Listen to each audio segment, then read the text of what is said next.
안녕하세요. 듣다 보면 빠져드는 은근히 야릇하고 흥미진진한 이야기, 여기는 바로 행즈랴담입니다. 오늘도 시간 여행 떠날 준비 되셨죠? 구독과 좋아요는 행즈랴담의 힘이 됩니다. 지금 바로 시작합니다. 서해와 압록강이 만나는 어기작은 고을에 석동이라는 청년이 살고 있었습니다.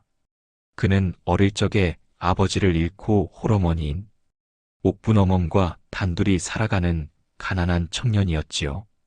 가난은 가난대로 괴롭고 세상은 냉정했지만 석동이는 불평 한마디 없이 어머니 곁을 지켰습니다.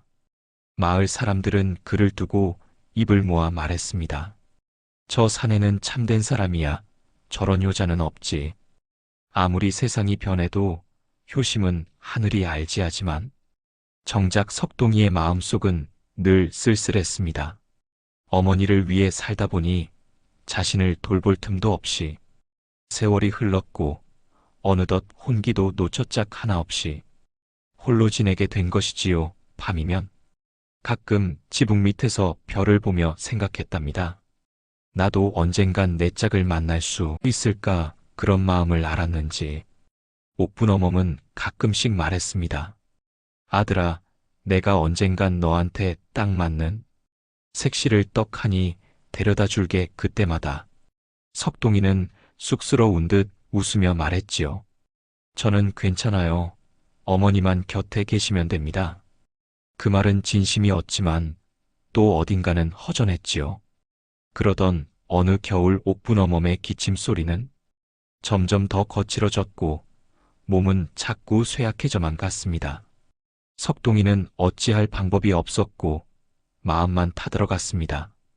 밤이면 몰래 뒷란에 앉아 어머니 기침 소리에 눈시울을 적시곤 했지요. 그 무렵 옥분어멈은 어느 밤 이상한 꿈을 꾸었습니다. 꿈속엔 오래전 세상을 뜬 남편이 서 있었고 그의 목소리는 마치 바람결처럼 다정했습니다. 수고 많았소. 이제 몸을 일으켜야 할 일을 마저 하시오. 그 소리에 옥분어멈은 화들짝 깨어났고 신기하게도 그날부터 기운이 나기 시작했습니다. 그리고 그날 아침 마을어기 장승 옆에서 쓰러져 있는 한 처녀를 발견하게 됩니다.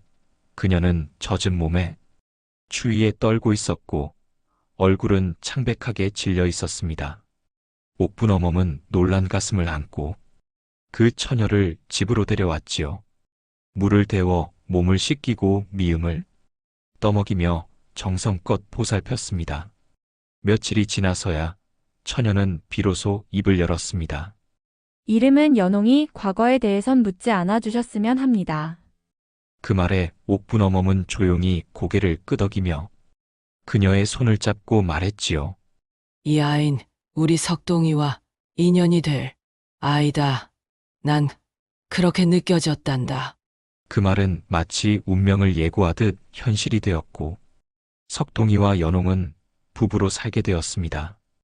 연홍은 조용하고 말수적었지만 늘 성실히 집안을 돌보았고 석동이 역시 그녀의 정성과 조용한 미소에 조금씩 마음을 열게 되었지요. 어느덧 1년이 지났고 그들의 삶은 크게 요란하지 않지만 잔잔한 물결처럼 따뜻하게 흘러갔습니다. 석동이는 하루하루가 참 고맙고 기적 같다고 느꼈습니다. 당신이 제 곁에 있어줘서 고맙소. 그렇게 속삭이며 연홍의 손을 살며시 잡곤 했지요.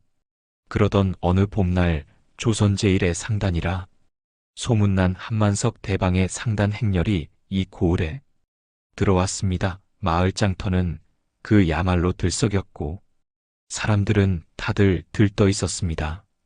수레에는 각종 진귀한 물건들이 실려 있었고 비단옥감과 이국적인 향신료 아이들이 구경하다 눈이 휘둥그레졌지요. 석동이는 연홍에게 손을 내밀며 말했습니다. 같이 가보지요. 장터 구경도 좋고 사람들 구경도 좋지 않겠소? 연홍은 말없이 끄덕이며 석동이의 손을 잡았습니다.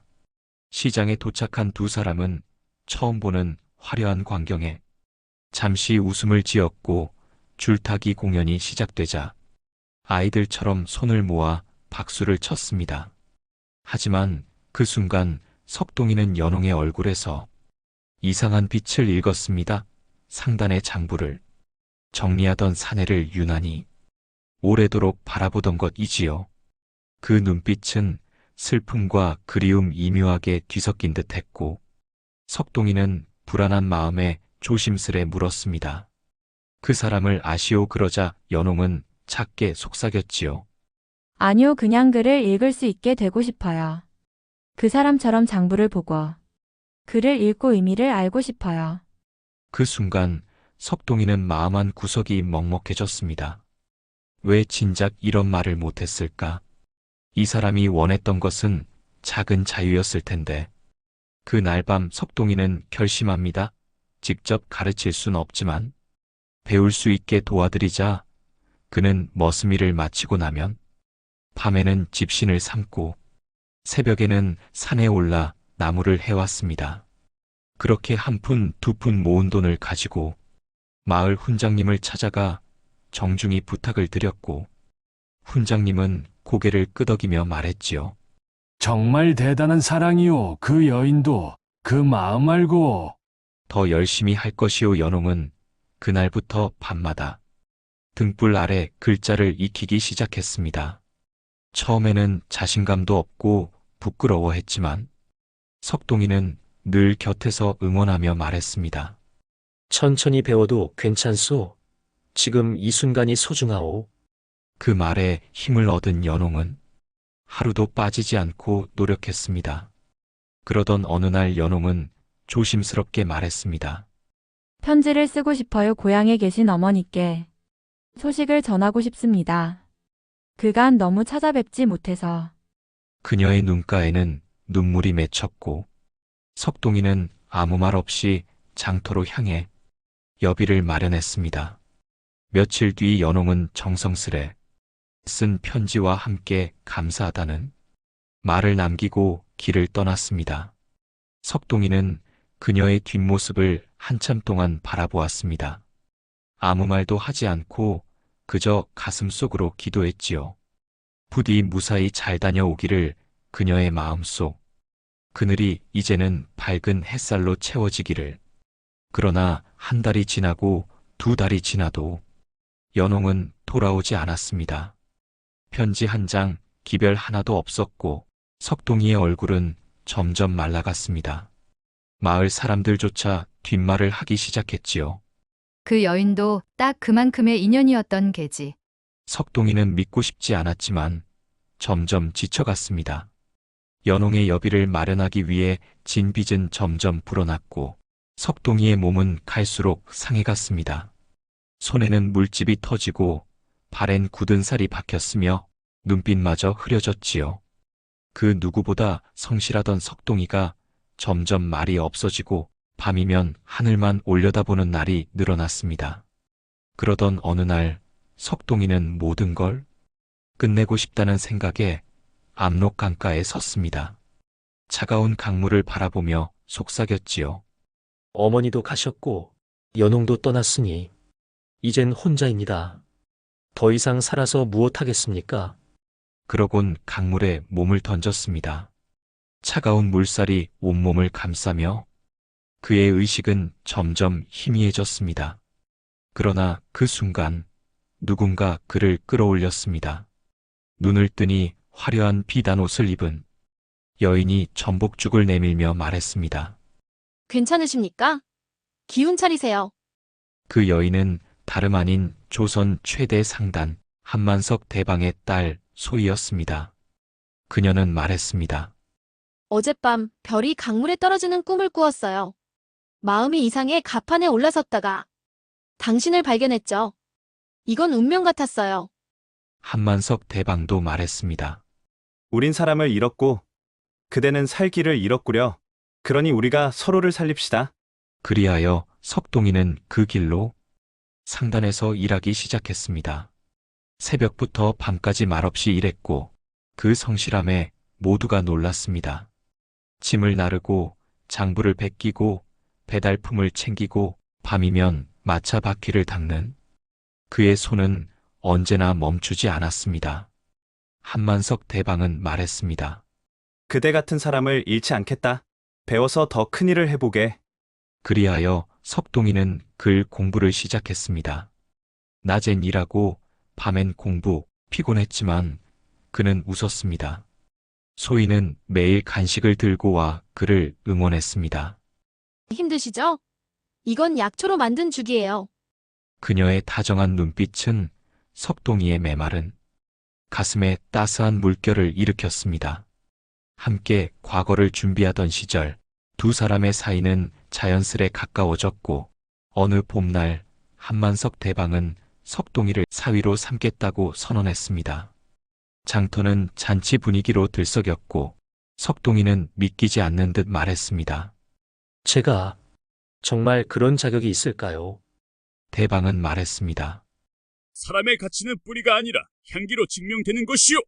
자네는 이미 내게 제일 귀한 향기요. 그리하여 상단은 석동이의 손에 맡겨졌고 상단은 날로 번창해 갔습니다. 석동이는 머슴에서 상단의 어른이 된 셈이었습니다.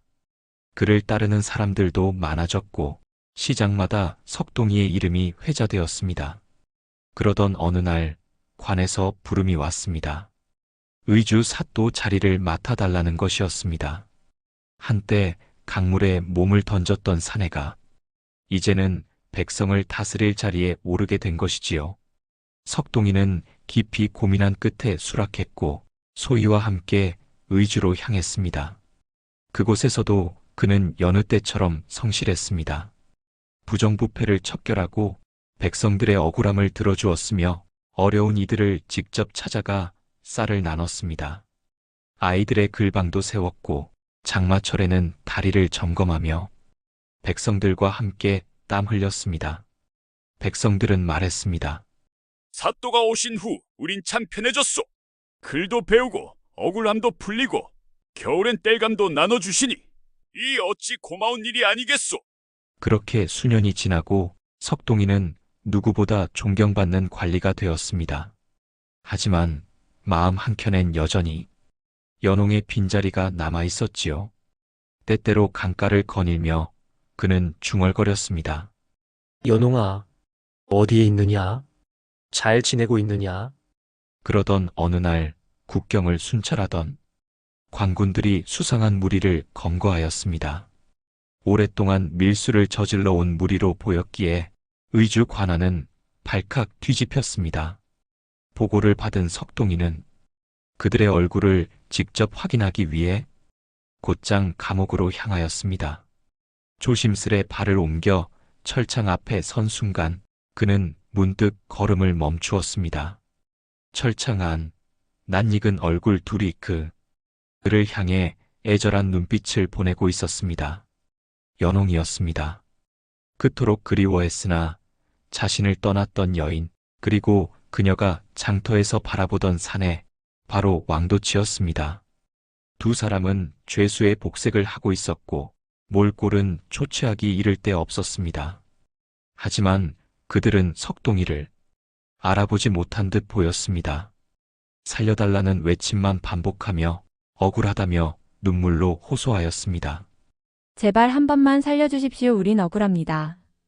연홍은 마치 한때 머물렀던 석동이의 격과 자신이 지닌 과거조차 잊은 듯 두 손을 모은 채 간절히 애원하였습니다. 그 모습을 마주한 석동이 가슴 한켠에서는 오래전 감추어두었던 분노와 배신감이 불쑥 치밀어 올랐습니다. 하지만 그날 밤 그는 잠을 이룰 수 없었습니다. 수십 번 몸을 뒤척이던 끝에 조용히 찾아온 소희가 속삭였습니다. 서방님, 무슨 일 있으세요? 그 말에 석동이는 한동안 대답하지 못하고 그녀의 얼굴을 바라보다가 조용히 입을 열었습니다. 소희야, 내가 과거에 그리워하던 여인을 오늘 다시 만났소. 그녀가 지금 이곳 감옥에 있습니다. 놀란 소희는 아무 말 없이 그의 손을 잡아주었습니다. 석동이는 그녀의 온기에 마음을 가라앉히며 생각했습니다. 지금 내 곁엔 소중한 사람이 있다. 과거에 붙잡혀 지금의 행복을 망쳐서는 안 된다고. 며칠 뒤 석동이의 생일이 다가왔습니다. 그는 포졸들에게 명하였습니다. 오늘은 내 생일이오. 죄수들에게 따뜻한 밥 한 끼 내려주시오. 포졸들은 놀라며 물었습니다. 사또, 그 무리들까지 말씀이십니까? 석동이는 고개를 끄덕였습니다. 그래요. 그들도 사람이지 않소. 다만 밥을 주는 대신 내 이야기를 들려주려 하오. 그날 감옥 안작은 뜰에 죄수들이 모였고 석동이는 조용히 입을 열었습니다. 나는 예전에 이 고을의 머슴이었소. 병든 어머니를 모시며 살아갔지요. 하루하루 겨우 입에 풀칠하며 성실하게만 살면 언젠가 복이 오리라 믿었소. 어느 날 한 여인을 만나 함께 살게 되었지만 그녀는 나를 떠났소. 남겨진 나는 절망 끝에 몸을 강물에 던졌고 다행히 한 사람에게 구원받았습니다. 그 이야기를 들으며 연홍은 몸을 떨기 시작했습니다. 그녀의 눈이 커졌고 입술이 파르르 떨렸습니다. 그럼 그 사람 당신이 석동이? 석동이는 고개를 천천히 끄덕였습니다. 순간 연홍은 철창을 붙잡고 오열하였습니다. 미안합니다. 정말 미안합니다. 그땐 너무 무서웠습니다. 어머니의 무덤이 너무 초라하게 버려져 있었고 나도 이렇게 죽을 수밖에 없겠구나 생각했어요. 그래서 살 길을 찾아야겠다 싶었고 그 사람을 따랐습니다. 하지만 결국 이 꼴입니다. 모두 제 욕심이 부른 업보입니다. 잠시 눈을 감고 고개를 떨구었던 석동이는 천천히 말했습니다. 나는 내가 처음부터 나쁜 사람이라 생각하지 않소. 하지만 사람은 누구나 선택을 하며 살아가고 그 선택엔 책임이 따르는 법이지요. 나 역시 수많은 후회를 했소. 하지만 그 후회가 내 삶을 바꿨소. 그러니 그대도 지금부터가 시작일지도 모르오. 바로 그때 포졸 망나니가 물었습니다. 사또, 그럼 목을 칩니까? 석동이는 천천히 고개를 저으며 손을 들어 말했습니다. 아니다. 내가 내리는 벌은 여기까지다. 그들을 법에 맡기되 마음까지 베어내진 마시오. 언젠가는 그들도 누군가에게 은인이 될 수 있을 것이오. 석동이의 말에 감옥은 조용해졌고 연홍과 왕도치는 고개를 숙였습니다. 고요한 침묵 속에서 소희는 말없이 그의 곁에 서 있었습니다. 그녀는 그의 등을 가만히 쓰다듬으며 속삭였습니다. 당신 정말 강한 분이에요. 석동이는 미소 지으며 대답했습니다. 당신이 나를 강하게 만들었소. 내 개인적인 벌은 여기까지다. 나는 너를 용서하겠다. 그 말에 연홍이는 그대로 무너져 내렸습니다. 연홍이는 두 손으로 얼굴을 가린 채 오열했고 왕도치 역시 흐느끼며 고개를 깊이 숙였습니다. 죄수복을 입고 울부짖는 그들의 모습은 누구보다도 인간적으로 보였습니다. 포졸 망나니가 그들을 끌고 가자 그 뒷모습을 바라보던 소희가 조용히 말했습니다. 서방님, 정말 잘하셨어요. 용서받은 그들이 언젠가는 누군가에게 은인이 되겠지요. 석동이는 말없이 고개를 끄덕이며 맑고 높게 갠 하늘을 올려다보았습니다. 그 너머에서 어머니의 목소리가 들리는 듯 했지요. 인연은 돌고 도는 거란다. 아들아, 내게도 좋은 인연이 올 게야. 그 말은 결국 현실이 되었습니다. 그날 이후 석동이는 더욱 성숙한 사람이 되었고 백성을 대하는 마음 또한 더 깊고 따뜻해졌습니다. 소희와의 사랑 역시 날로 깊어졌고 두 사람은 함께 웃으며 조정의 부름을 받게 됩니다. 한때는 마을의 머슴에 불과했던 석동이는 이제 조선의 중책을 맡는 인물이 되었고 누구보다 존경받는 관리로 성장하게 되었지요. 조정에서는 그를 두고 말했습니다. 그 사또는 미움을 품기보다는 용서를 택했고 받은 사랑은 더 크게 돌려주었다. 백성들은 그를 진정한 어른이라 불렀고 그의 이야기는 세월이 흘러도 입에서 입으로 전해졌습니다. 어느 날 소희는 말했습니다. 서방님이 모든 걸 겪고도 이렇게 살아줘서 정말 고마워요. 당신은 제 삶의 가장 고운 인연이에요. 석동이는 소희의 손을 조용히 잡고 깊은 눈빛으로 말했습니다. 당신이 있기에 내가 이렇게 살 수 있었소. 세상 모든 인연이 다 뜻깊고 아름다운 것은 아니지만 그 속에서 진짜를 알아보는 눈을 갖게 된 것만으로도 난 참으로 행복하오. 그 말은 평생 소희의 마음에 남았습니다. 석동이는 더 큰 자리에 올라서도 결코 교만하지 않았으며 백성을 생각하고 사람을 품는 마음으로 조선을 이끌어갔습니다. 그는 늘 말했습니다. 사람은 살아가며 수많은 인연을 만납니다. 하지만 그 인연이 모두 행운은 아니지요. 어떤 인연은 상처를 주고 어떤 인연은 우리를 속이기도 합니다. 그러나 결국 중요한 것은 그 인연이 나를 어떤 사람으로 만드는가입니다. 이야기의 끝에서 우리는 되새겨야 합니다. 이런 말이 있습니다. 어리석은 자는 인연을 만나고도 몰라보고 보통 사람은 인연인 줄 알면서도 놓치고 현명한 사람은 옷깃만 스쳐도 인연을 살려낸다. 석동이는 분명 현명한 사람이었습니다. 돌아보면 그의 삶에는 얽히고 설킨 수많은 인연이 있었습니다. 그 중엔 배신도 슬픔도 있었지만 그는 그것을 품어내었고 마침내 진짜 인연을 알아보고 지켜냈습니다. 그리고 이 이야기는 우리에게 말해줍니다. 지금 곁에 있는 사람을 다시 한번 바라보라고. 어쩌면 그 사람이 당신을 구원할 운명일지도 모르니까요. 인연은 그렇게 오는 겁니다. 스치듯 와서 가슴에 남는 것입니다. 이야기 재밌게 들으셨나요? 야담은 들을수록 빠져드는 맛이 있죠. 앞으로 더 흥미진진한 이야기로 찾아올 테니 구독과 좋아요 잊지 말고 꼭 부탁드려요. 그럼 다음 이야기에서 또 만나요.